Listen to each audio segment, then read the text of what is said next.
evening and welcome to NTD News. I'm Stephanie Cox. Here are today's top stories.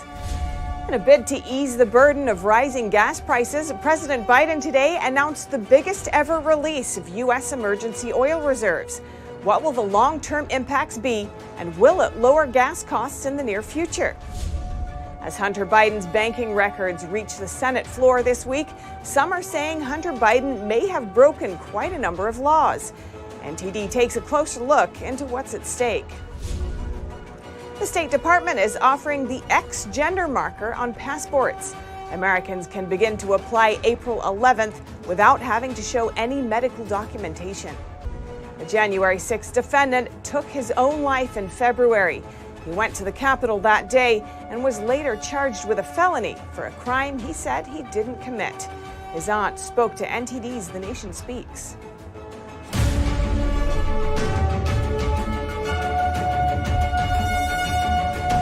President Biden today announcing his new plan to ease prices at the pump, an unprecedented release of emergency oil.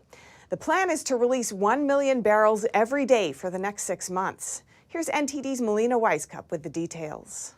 President Biden is facing mounting pressure to relieve Americans of their pain at the pump. His solution, release stockpiled oil now that will need to be replaced later. And the bottom line is, if we want lower gas prices, we need to have more oil supply right now. He's authorized a historic release of our emergency oil, a total of around 180 million barrels.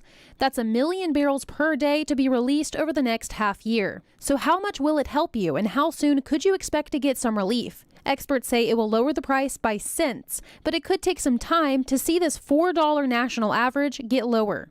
It will have an impact. I think it'll be incremental, and I think it'll be potentially a little smaller. But some aren't as optimistic, warning of the long-term implications of such a massive oil release. Can you just explain what you mean by in the short term it could backfire? Do you mean price-wise, or do you just mean reducing the domestic production of oil? Price-wise, because again, it could create logistical problems. We've never released that much, onto the market right away. And so that could cause backups in the Gulf, which would in turn have U.S. oil producers actually have to pull back on production. Biden and Democrats on Capitol Hill have pointed fingers at oil and gas companies, accusing them of price gouging. There is very interest in our caucus in stopping price gouging on the part of the industry. The accusation started coming to a head when the price of oil fell, but the price of gas wasn't falling in tandem. Two energy experts told me they aren't buying the price gouging argument. Here's why. It doesn't make any sense in a commodity market, whether we're talking about sugar, copper, oil, natural gas. Just because the price of oil goes down right away doesn't mean the price at the pump goes down right away, because they already pre-bought that, and so they're not going to lose money on it. Biden's long-term strategy to solve the high gas prices is to reduce our dependence on oil altogether. We and the whole world need to reduce our dependence on fossil fuels altogether. We need to end our long-term reliance on China and other countries for inputs that will power the future. The president also announced today he's planning to use the Defense Production Act to support the production and processing of materials like lithium that are needed to make green energy products. The goal is to make us more energy independent as we move towards renewable energy. Reporting in Washington, D.C., Melina Weiskup, NTD News.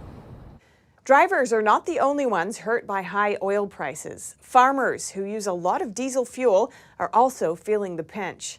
What does that mean for food prices? NTD's Colin Fredrickson has more. Until February, diesel had been under $4 a gallon for almost 8 years, but that trend has now been broken. Prices have almost doubled and increased to nearly $5 a gallon for diesel. That has definitely made an impact on our operation. Ryan Goodman is a cattle farmer who uses diesel to deliver hay and inspect his cows. If diesel fuel and gasoline fuel prices remain high for an extended amount of time, it could have an incremental increase on food prices. The latest data shows diesel prices rising steadily from the beginning of the year and then surging after the conflict started in Ukraine. While gasoline is generally used for cars, diesel fuel is generally used for more industrial vehicles, such as those used in farming. Many different farmers that are raising crops and are out in the fields And these higher fuel prices are impacting everyone. For a lot of them, it's the start of the growing season and they're getting ready to start planting. Bob Bilbrook is the CEO of Capture, a business consultancy. Bilbrook's family once owned a fueling company, and he's surprised diesel costs are rising like this. Diesel fuel is heavier and less volatile than gasoline, which makes it simpler to refine from crude oil, which is usually why the refinery has less labor and other costs involved. Diesel is more efficient than gasoline because it has more power in every gallon. However, diesel-powered vehicles tend to cost more. Colin Fredrickson, NTD News. Banking transactions between Hunter Biden and Chinese Communist Party-linked companies were unveiled this week. Is the investigation into the president's son heating up? NTD's Jason Perry has the story. There is no middleman in this transaction. This is $100,000 from what is effectively an arm of the Communist Chinese government direct to Hunter Biden.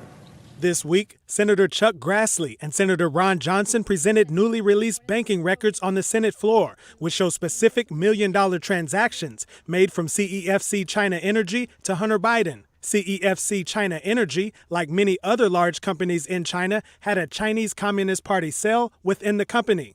After the newly released banking transactions were made public, major news outlets such as CBS, ABC, and CNN are reporting with unnamed sources that the investigation of Hunter Biden is expanding to see if he violated money laundering, tax, and foreign lobbying laws. We have been unable to verify the claim that the investigation of Hunter Biden is intensifying. We also reached out to the Justice Department for comment, but we didn't hear back before airtime. Earlier this week, Senator Ron Johnson spoke in front of a recently uncovered million-dollar wire transfer between a Chinese Communist Party-linked company and Hunter Biden. Johnson keyed in on part of an audio clip that was extracted from Hunter Biden's laptop, in which Hunter referred to Patrick Ho, his former business partner. Hunter Biden knew exactly who he was dealing with. He knew exactly who he was dealing with. He was dealing with the, quote, expletive-deleted spy chief of China.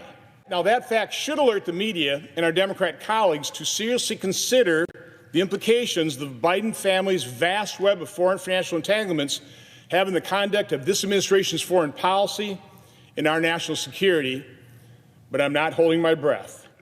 In 2019, Hunter Biden's former business partner, Patrick Ho, was arrested and sentenced to 3 years in prison for his role in a multi-million-dollar scheme to bribe top officials in Uganda and Chad in exchange for business advantages for CEFC China Energy. Jason Perry, NTD News. Americans will soon be able to choose the X gender marker on their passports instead of male or female. The State Department says this is to better serve all U.S. citizens regardless of their gender identity. Starting on April 11th, U.S. citizens will be able to select an X as their gender marker on their U.S. passport application, and the option will become available for other forms of documentation next year. The department is setting a precedent as the first federal government agency to offer the X gender marker on an identity document. The State Department says applicants can self-select their gender and don't have to submit any medical documentation, even if their selected gender is different from their other citizenship or identity documents. This does not apply to U.S. visas for foreigners. The department says the definition of the X gender marker will be unspecified or another gender identity. They say this definition is respectful of individuals' privacy while advancing inclusion. Secretary of State Antony Blinken first announced the plan last June. And the events of January 6 have etched an indelible mark on the American psyche in radically different ways. For some January 6 defendants, faith in the justice system has been severely damaged. NTD's The Nation Speaks interviews the aunt of defendant Matthew Perna, who took his life on February 25th. The January 6 event has polarized American opinion to this day. Yet both sides hold a common belief in the sanctity of American justice. But one defendant, Matthew Perna, believed that justice had become severely damaged. As he waited to be sentenced for a crime he said he didn't commit, Perna took his life on February 25th. NTD's The Nation Speaks spoke to Jerry Perna, Matthew's aunt. She says that Matthew went to the rally hoping to celebrate another term with President Donald Trump. But the circumstances of that day led to him being charged with a misdemeanor, which later became a felony. And Matt got extremely concerned at that point. His attorney kept saying, "Don't worry, I've got this," almost in disbelief maybe. And that's when the nightmare really began. He just sunk deeper and deeper into depression. And he was suicidal for the better part of the year. And there was just nothing we could say. According to Jerry, days before Matthew's sentencing, the hearing was postponed. She believes the judge was being influenced to increase the sentence. And Matt at that point he called me on the phone, and he was just so distraught. He was sobbing, just sobbing on the phone. Matthew's sentencing hearing was postponed until April 1st. Before that day could arrive, Matthew hung himself in his garage. Jerry says she blames the media and Facebook for hate speech and the way Matthew felt. Arlene Richards, NTD News, New York. You can catch the full interview on The Nation Speaks with Cindy Drucker at Saturday, 11 a.m., right here on NTD News. And up next, New York's public library got rid of the overdraft fees for late books. Now tens of thousands of books are coming in, some from the World War II era. And in D.C., 5 fetuses were found during a raid on a Capitol Hill house. An anti-abortion activist was occupying the house. That and more on NTD News.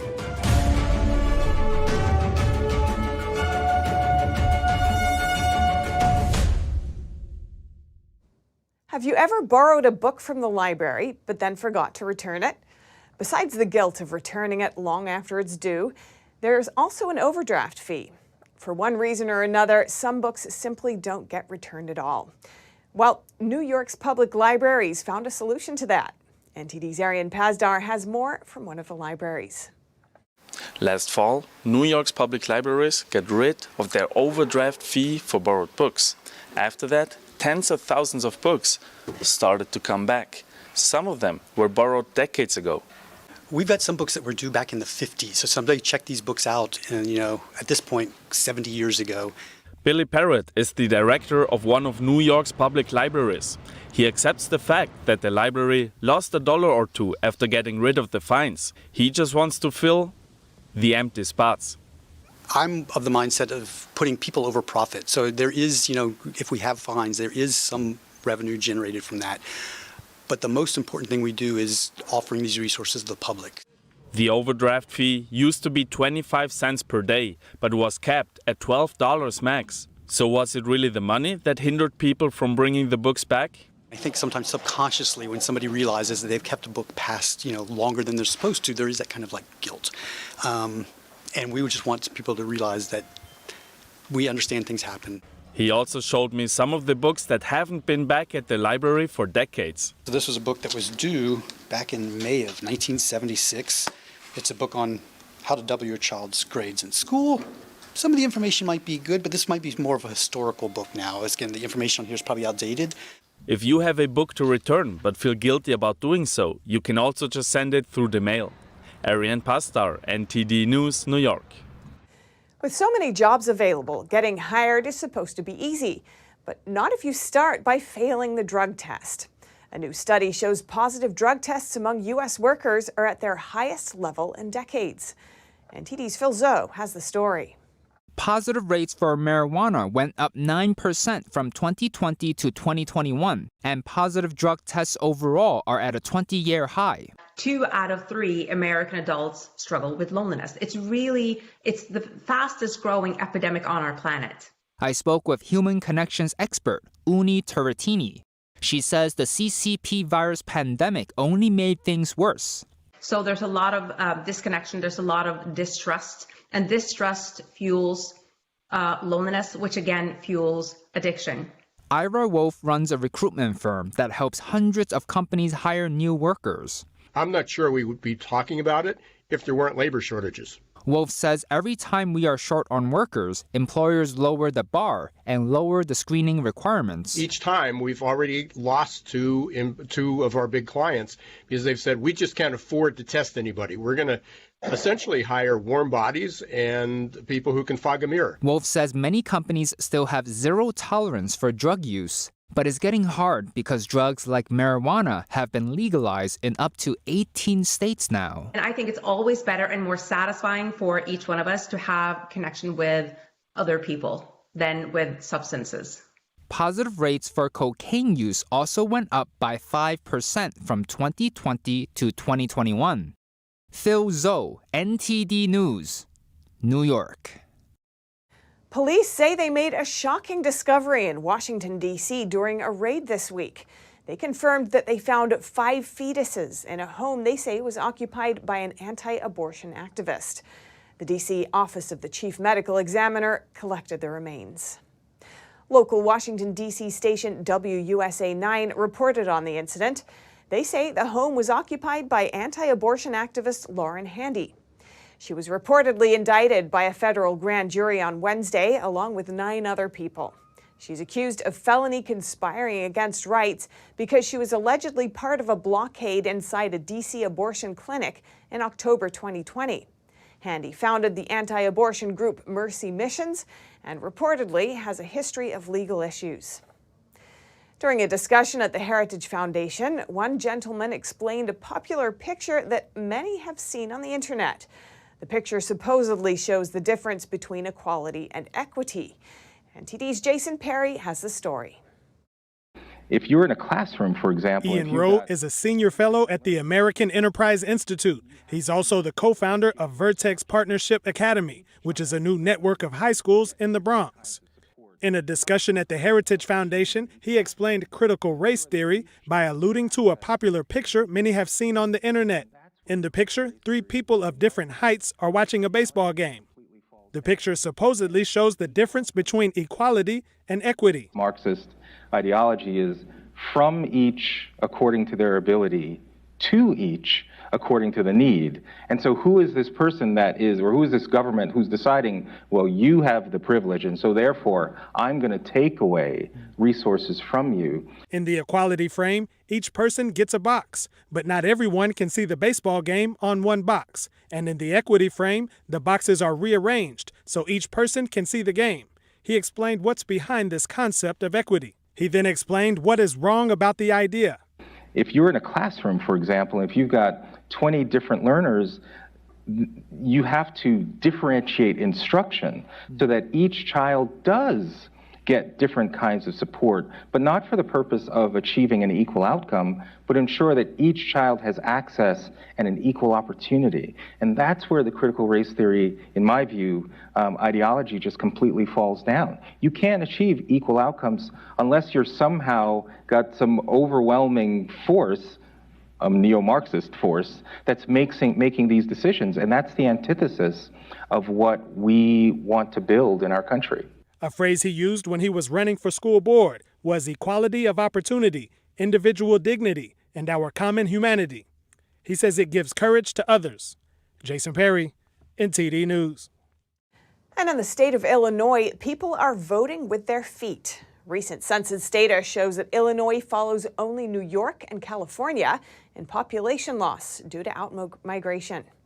A record number of people are saying goodbye to Illinois, according to the U.S. Census Bureau. The state lost more than 100,000 people due to outmigration from July 2020 to July 2021, the largest decline in the last 8 years.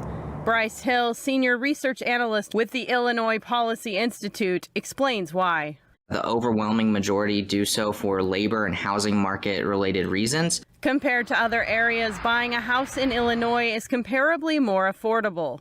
But where we become unaffordable is because we have the second highest property taxes in the nation. So for recent home buyers, property taxes are often the equivalent of 7 additional mortgage payments. Moreover, Illinois job market growth has trailed the national average. It took the state almost 8 years to recover from the Great Recession of 2008. Olga Aronoff is uprooting her entire family with both pairs of in-laws. They are moving from Illinois to Colorado.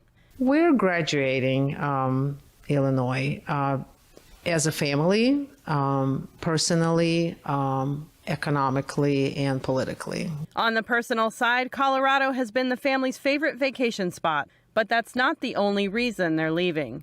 Economically, it's been getting more and more expensive to live here. We've been over 22 years, we've been watching the taxes rising. She also attributes their departure to the political environment. We want to feel that we can speak up what we think and feel, whereas here we felt a little bit muted. Population loss has a negative impact on Illinois politically and economically. And the impact of population decline is felt everywhere and is creating a negative feedback loop. Congress. Illinois lost a congressional seat after the last census, so it gives Illinoisans less of a say in Washington. We've seen taxes, property taxes, income taxes increase as fewer people live here. Fewer people lead to fewer job creators. Businesses will find fewer clients and fewer employees. Hill says Illinois public policy is the biggest hindrance to solving these problems. We have a severely cumbersome regulatory code, and we also have extremely high taxes. Hill is calling on the Illinois government to foster an environment of affordable housing and to reform its pension system to reduce tax burdens on the public. Moving on to sports news, Tampa Bay head coach Bruce Arians abruptly retired Wednesday night. The shocking announcement comes just weeks after superstar quarterback Tom Brady flip-flopped and announced his own return. Arians, who will turn 70 this year, coached Brady and the team to a Super Bowl win just over a year ago. Brady's sudden return made the Bucs a popular Super Bowl pick. Arians was Tampa Bay's head coach for the last 3 seasons. Previous to that, he held the same position with Arizona for 5 years before retiring due to medical concerns. The Buccaneers have announced that defensive coordinator Todd Bowles will be promoted to head coach. Bowles was previously the New York Jets head coach from 2015 through 2018. Country music star and apparent UNC fanatic Eric Church has canceled his concert this Saturday so he can watch his beloved Tar Heels play Duke at the Final Four instead. Though ticket holders have been offered refunds, many have voiced disappointment at the timing. NTD's Dave Martin has more. Eric Church, like any avid North Carolina or Duke fan, wants to see their historic matchup this weekend in New Orleans. But Church had a prior engagement, his own sold-out concert in San Antonio, so he canceled it. Church, whose 2009 album was titled Carolina, released a statement to ticket holders via Ticketmaster, calling it the most selfish thing he's asked of his fans. Fans on Twitter generally agreed. Said one Twitter user, if Eric Church really believed in the Tar Heels, he would never have scheduled a show during the Final Four to begin with. Another one tweeted, tell your friend Eric Church he owes me $460 for my hotel in San Antonio.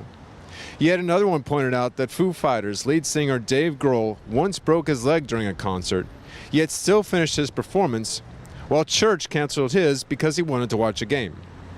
Some sports fans, though, understood his move.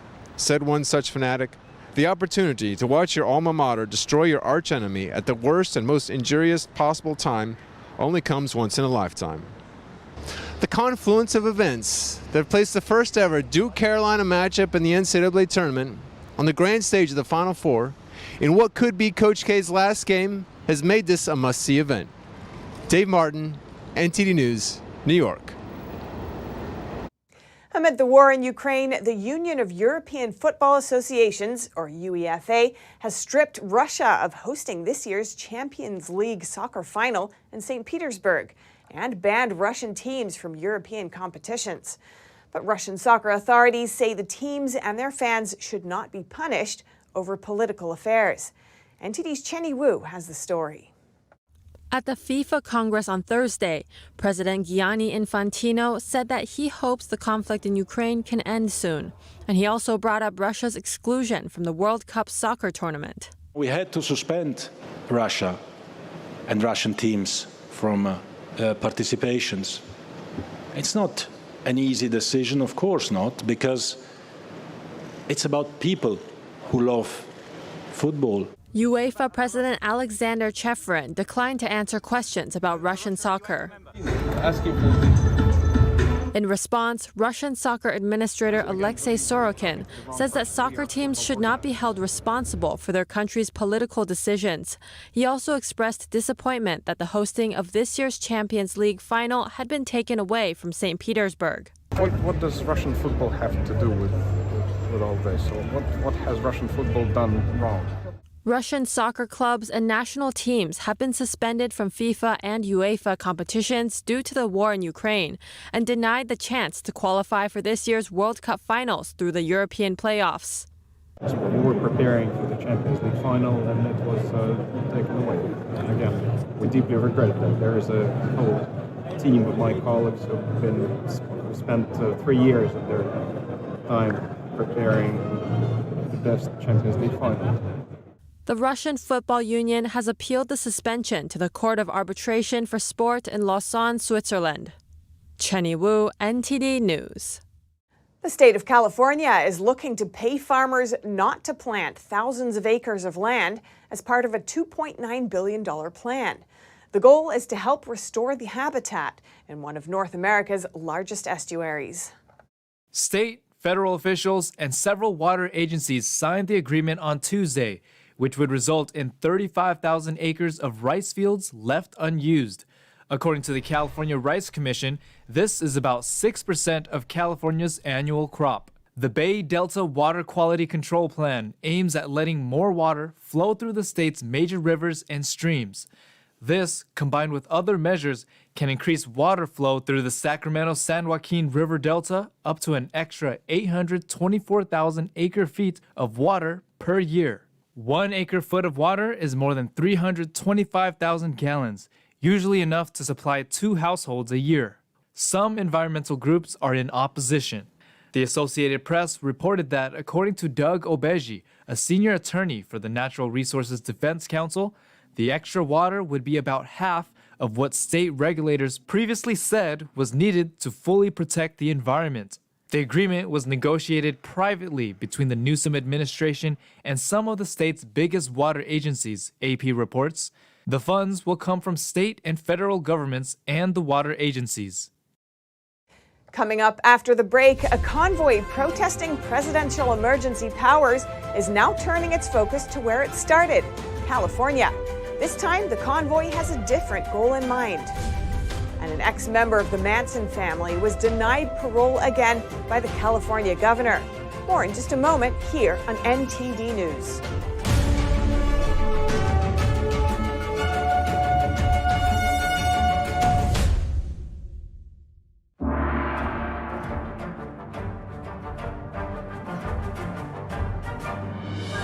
The performance was enchanting. I feel better about the world. I feel uplifted. It touches you. It really does. The expertise of the dancers was really, really strong. To know that it was live music was really fantastic. We didn't want to miss this. Make sure you see it. Have to come. Life-changing. Coming to Stamford Palace Theater and NJPAC from March 31st. Oh, hey, doesn't it feel like there's communists everywhere? In fact, the Chinese Communist Party has been subverting America from every angle. So whether it's compromising our politicians, controlling Hollywood, manipulating Wall Street, or infiltrating our schools, they have stopped at nothing to take down America. And I believe that in order for us to not become like China, we need citizens who know the truth. So go on over to getepic.com, stay informed with a subscription to the Epic Times, and you will get instant access to this infographic. You worked hard for your money. You invest in stability for your retirement and your family's future, to build and leave them with something greater. The next unprecedented financial crisis, political misstep, or unstable government can depreciate it all away. It was called the gold standard for a reason, the financial preservation of tomorrow. Diversify your assets against inflation, market volatility, and the unknown with real money. Hedge your wealth with the purest form of money, physical gold and silver. Because any currency printed on paper can be manipulated. What's backing up your IRA? Do what you need to do right now to be prepared with the Reagan Gold Group. Visit now, rggusakit.com, or call us at 866-912-1384. Receive up to $2,500 in free silver coins and a free safe with your new Precious Metals IRA. Call now.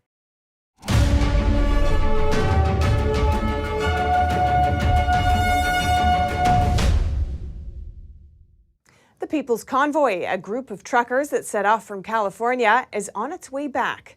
But they're not returning from their protest. They're shifting gear to protest nearly a dozen bills in the state legislation. NTD's Daniel Hall has the list. What do you all think about heading to California?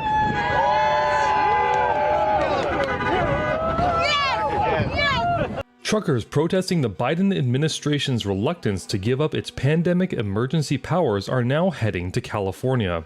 Mike Landis, a lead trucker and spokesperson for the People's Convoy, said during a weekend announcement that they are rolling out to protest nearly a dozen bills in the state. We're not done here, but we'll go to California and raise awareness on this along the way, and hopefully gain more people like we did on our way here. Landis listed out 10 bills that the group will protest, one of which has already been pulled back. Assembly Bill 1993, whose author decided to hold the bill back on Tuesday, would have required every employee and independent contractor to provide proof of vaccination. Other assembly bills included AB 1797, which would give government agencies full access to vaccine records of all people, and AB 2098, which would punish medical professionals for providing COVID information contrary to health officials. Landis also listed 7 Senate bills. SB 1390 similarly calls for a ban on information, prohibiting people from making statements that the government deems untrue or misleading, including online and in advertising. SB 920 would allow the state medical board to inspect doctors' offices and medical records without patient consent. SB 1464 sets requirements for law enforcement agencies to enforce public health guidelines or lose funding. The remaining 4 Senate bills targeted school children. SB 871 would require COVID jabs for children to attend public school, and SB 866 allows minors over 12 years old to give consent to receiving jabs. SB 1479 requires long-term testing in schools and has results reported to the California Department of Public Health. And SB 1184 would allow school health personnel to disclose a child's medical information to third parties without parental consent. And we need to stop stuff like these bills from getting in place. Otherwise, the rest of us that don't live in California are going to end up subject to the same situation.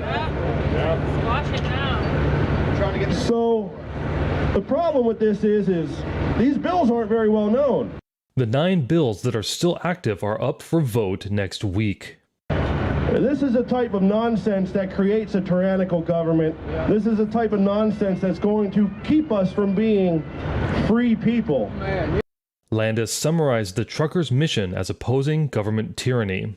The mission was to come here and get this emergency declaration repealed so we can go by our Constitution and hold these people accountable for ruining everybody's lives for the last couple years. And get back to the way this country's supposed to be and end the tyranny that's going on in our government. Brian Brossi, another lead trucker, confirmed via text message to the Epoch Times on March 28th that the People's Convoy is planning to head to California. Los Angeles voted on Wednesday to drop the proof of vaccination mandate to enter indoor establishments and large outdoor events. The requirement still stands for certain venues. NTD's Eileen Ang has the story. Vote on this item. Let's open the roll, close the roll, and tabulate the vote.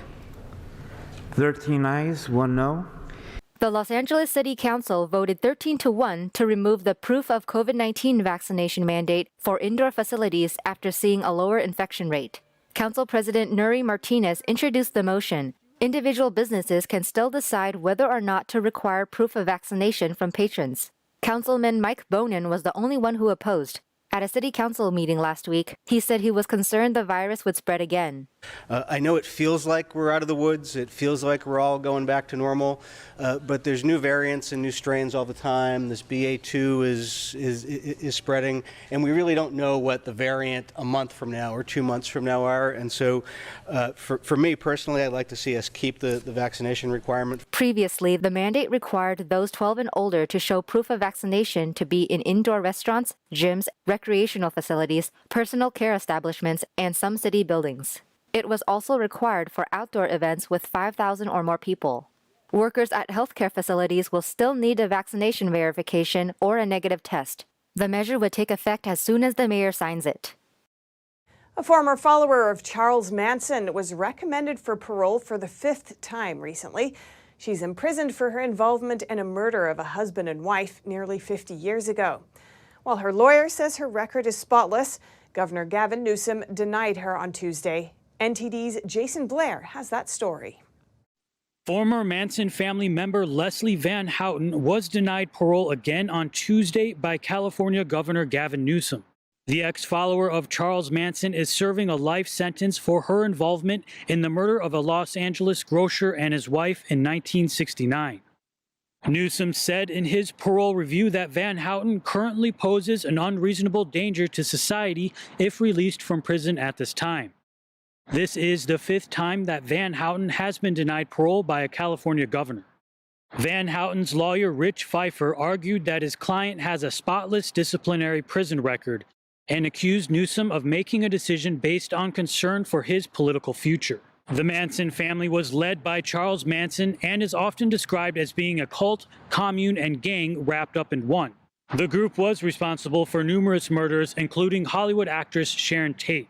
The group got its start in the Haight-Ashbury neighborhood of San Francisco during the peak of the Summer of Love movement in 1967. Manson rented a house in the neighborhood where he lived with his first followers. Manson died in prison of natural causes in 2017. Jason Blair, NTD News, California. Coming up, turn the page on the old playbook. That's what the top U.S. trade negotiator is saying today as she signals a sterner approach to trade disputes with China. We'll take a look at why it matters. Grocery store shelves are near empty as locals stock up on food. Shanghai is entering its 2nd phase of lockdowns, and it will impact some 16 million residents. That and more after the break.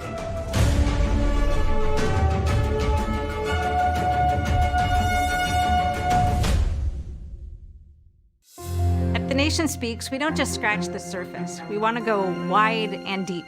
Our viewers come away with a much richer understanding of the issues of the day. We really make a big effort to bring on different voices onto the show. We don't just talk to experts and newsmakers, which of course are extremely important, but we also want to hear from the American people. So the people who are impacted by the policies and issues that we're talking about, because what they have to say is just as important to the national conversation.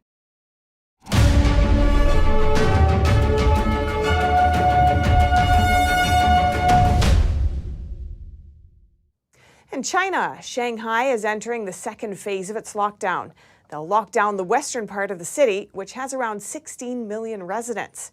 How are locals holding up under the strict measures? Here's NTD's Don Ma.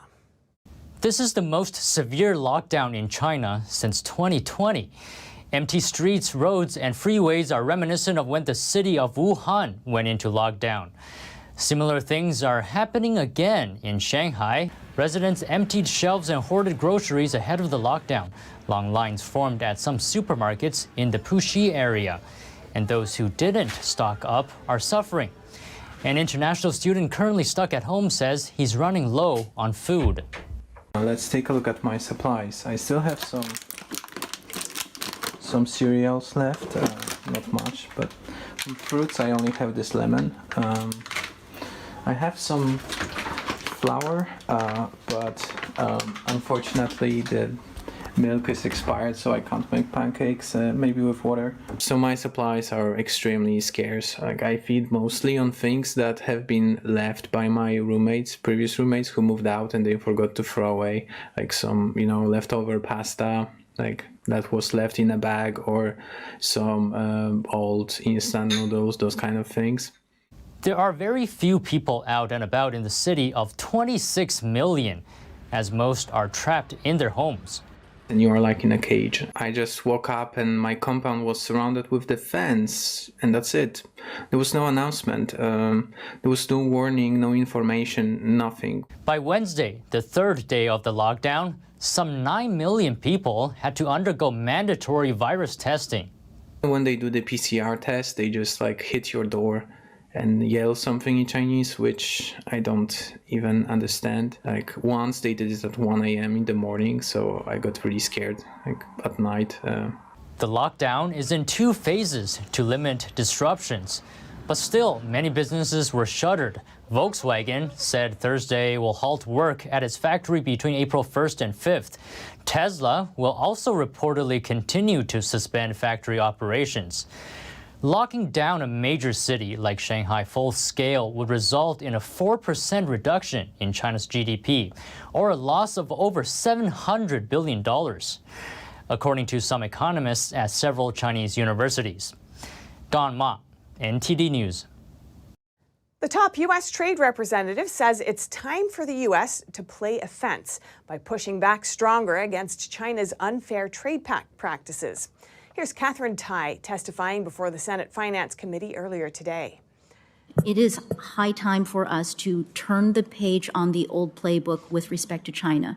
That old playbook had us focused exclusively on changing China's behavior. We must now expand our work to include a strategy to vigorously defend our values and economic interests. The stern stance comes as Tai warns China has repeatedly refused to make real changes despite making commitments. She also tells senators that China isn't buying U.S. products as promised in the Phase 1 trade deal. And to counter such a pattern, Tai says we can't just wait for China to change. Instead, the U.S. must make new strategic investments in key industries at home. And that includes passing the Bipartisan Innovation Act, which will allow more microchips to be made in America.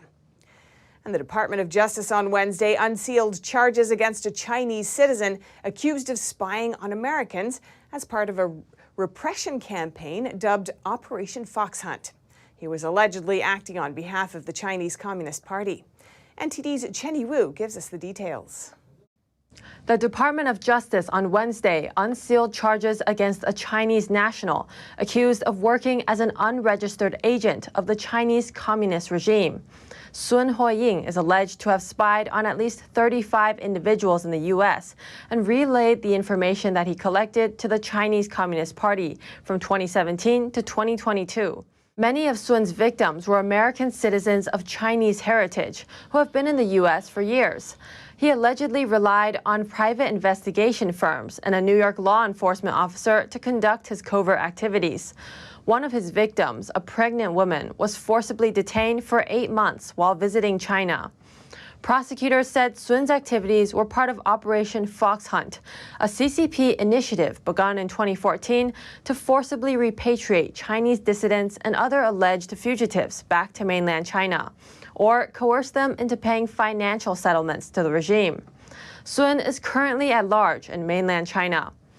Assistant Attorney General Matthew Olsen said in a statement that this case demonstrates once again the PRC's disdain for the rule of law and its efforts to coerce and intimidate those it targets on our shores. Earlier in March, the DOJ unsealed charges against 5 other men in 3 separate cases, all of whom were accused of extending the CCP's control to American soil. The charges come shortly after the Biden administration's controversial decision to terminate the China Initiative, a Trump-era anti-espionage campaign designed to thwart CCP spying in the U.S. Secure, the true solution for your digital privacy and security. Secure is a private and secure messaging and email solution hosted in Switzerland, using military-grade encryption and Swiss privacy laws, giving you true privacy. Secure is 100% private and does not collect or sell any of your personal data. Secure's Helix technology connects you securely to our Swiss servers without the need of a VPN, guaranteeing privacy and security for all your communications. Secure Messenger doesn't require your phone number or any personal data that hackers target. Chat by Invites allows you to chat privately and securely with anyone outside of your secure network without the need for others to download Secure. Secure Send offers you a private and secure way to email anyone outside of Secure. You won't find this level of privacy or security on any other email or instant messaging application. Visit secure.com. Regain and protect your privacy today.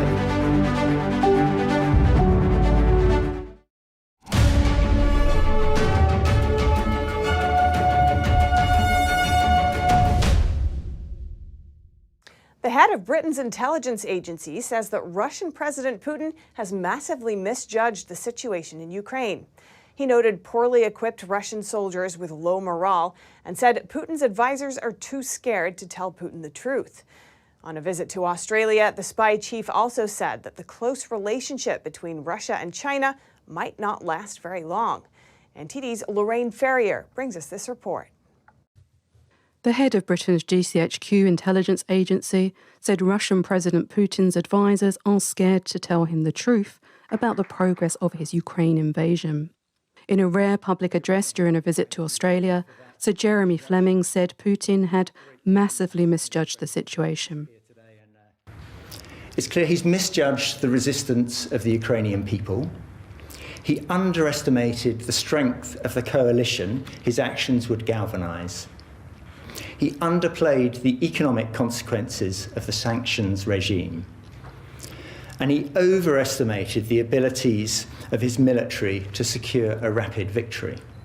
Sir Jeremy said new intelligence showed Russian soldiers had low morale and were poorly equipped, sabotaged their own equipment, and even accidentally shot down their own aircraft.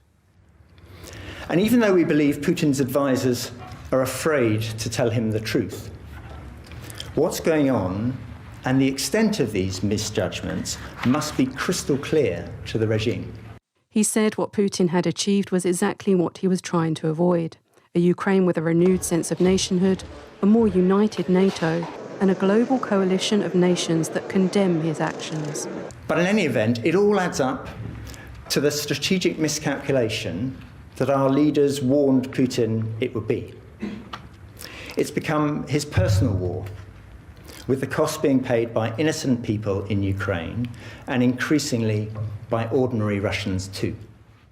In his address at the Australian National University in Canberra, Sir Jeremy said Putin has made a clear strategic choice to align with China as it grows more powerful in direct opposition to the United States. He said the Kremlin regards China in the current crisis as a supplier of weapons, a provider of technology, a market for its oil and gas, and a means to circumvent sanctions. He argued that Chinese regime leader Xi might think the close relationship with Moscow will help him oppose the US. Meanwhile, China can buy cheap hydrocarbons from Russia. But the spy chief warned there are risks for both sides in becoming too closely aligned. He said in the long term, some of Russia and China's interests might conflict, and Russia could be squeezed out of the equation. And it's equally clear that a China that wants to set the rules of the road, the norms for a new global governance, is not well served by close alliance with a regime that willfully and illegally ignores them all. Lorraine Ferrier, NTD News. Nearly half of people believe going cashless would be problematic for them, according to a new study. The shift towards digital alternatives to physical money accelerated during the pandemic, with some shops refusing bills and coins and people shopping online more frequently. But going completely cashless comes with a number of serious risks. More on this from NTD's Malcolm Hudson. Going cashless has its benefits. You can quickly tap away with your card or phone, but it doesn't come without a price. According to a study by the Royal Society of Arts, getting rid of notes and coins could lead to spiraling debts and social isolation. The study found that 1 in 5 of people surveyed said they would struggle to cope in a cashless society. Nearly 50% said it would be problematic if there was no cash. I spoke to members of the British public to hear how they felt. I would regret that, actually. I don't think it's the entire answer. There are many things where you just need a bit of cash. Of course, there's the risk of having your phone taken, stolen. But otherwise, I mean, cash is just, dirty, and I don't see any benefits with cash at all. There were questions on how it would affect generosity and charity. I think lots of homeless people, obviously, they deal in cash, they get given change. How would we be able to donate to people walking through the streets? I think people tip less because obviously where it's contactless, you don't have the option to then just add on a few extra pounds. One lady raised concerns about going cashless, comparing it to China's social credit system. Central government can obviously ultimately be in charge of that money. The move away from physical money also impacts businesses. For some, it's made things easier. From a logistical perspective, it makes it easier for us, contactless, especially during the pandemic. We were trying to avoid having too much contact with the customer. So in that sense, it made it easier for us. So prior to the pandemic, we had a 50% share between cash and contactless. Now it's probably gone up to 90% card, contactless, and 10% cash. Others noted that going cashless adds expenses to their enterprise. On top of VAT, corporation tax and other business fees, contactless payment systems have an initial setup cost, and they also take around 2% of the end product price. This affects small businesses the most. When we sometimes buy from local farmers market farmers, they want us to pay cash. So if we can't collect enough cash, we can't pay them cash. And if we start paying them with card and with a direct debit, they would increase their price. I also spoke with Phil Reed, a professor of psychology at Swansea University. But there's always a risk when you put your eggs in one basket. If you have cash and you have cashless means of paying, you have a much broader range of behaviours you can engage in. You have much more control over your finances, and that's a good thing. Removing one or the other is a negative move. Reed said that cashless payments bring changes to the way people perceive money, and that this has dangers associated with it. We know that some people aren't very good with things like credit, where they can't see the amount of money they're spending at any one time. And cashless payments have some of the same characteristics. Digital communication is associated with increased loneliness and increased anxiety. So any way in which we remove face-to-face, real communication is going to increase loneliness. Reed said that physical money is a token, a symbol, and that it reminds people how much they're spending. It also gives people the chance to interact with others. Malcolm Hudson, NTD News, London.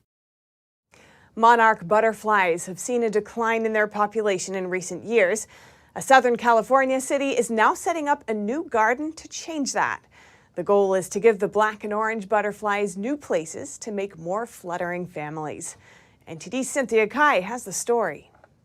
Joining the effort to save the declining monarch butterfly population, city officials in Southern California's Laguna Beach authorized a second monarch butterfly and pollinator garden at Bluebird Park on Crest Street. The efforts come as research suggests the species could go extinct in 2 decades. After receiving a $5,000 grant from the nonprofit Monarch Joint Venture, the Pollinator Protection Fund of Laguna Beach will now plant the garden to give monarch butterflies another place to breed, lay eggs, and feed on milkweed. Our main focus is action and education. Action in terms of planting the right kinds of native milkweed and other native plants to improve the habitat of western monarch butterflies, and education, providing information and improving awareness so that more people plant monarch habitat anywhere they can, in their gardens, backyards, window boxes. Ford thanked city officials during the March 29th City Council meeting. Mayor Sue Kempf also signed the National Wildlife Federation's Mayor's Monarch Pledge, a commitment to take action in preserving the monarch's population. Through these initiatives, the City of Laguna Beach is really showing itself to be truly engaged in the conservation effort for the western monarch butterfly and other pollinators. And with these specific actions, and now also with the Mayor's Monarch Pledge, this will encourage other municipalities to do their part as well. Last year, Laguna Beach established the city's first monarch butterfly and pollinator garden in Heisler Park. Really, you can do it in a very small, you can do it within a matter of, 10 feet square even. Even a few milkweed plants will attract monarchs. They're desperate to find places to lay their eggs. According to the U.S. Geological Survey, the monarch butterfly population decreased by 84% over the past 2 decades and risks extinction in the next 20 years. Pat Flanagan, CEO of Butterfly Farms, told the Epoch Times the monarch's declining population comes with increasing urbanization. He cited housing, pesticides, and a change in the weather that drives out native landscaping. Flanagan says these could be contributing factors, but no one really knows the exact cause of the butterflies' declining numbers. In 2020, the U.S. Fish and Wildlife Service listed the orange and black patterned butterfly as endangered or threatened under the Endangered Species Act. And that's all for today's news. Thanks for tuning in. I'm Stephanie Cox.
Thanks for watching us on YouTube. Did you know YouTube only keeps selective videos on its platform? So if you want to make sure you get the full picture, just subscribe to our newsletter. Go to newsletter.ntd.com and sign up. It's free.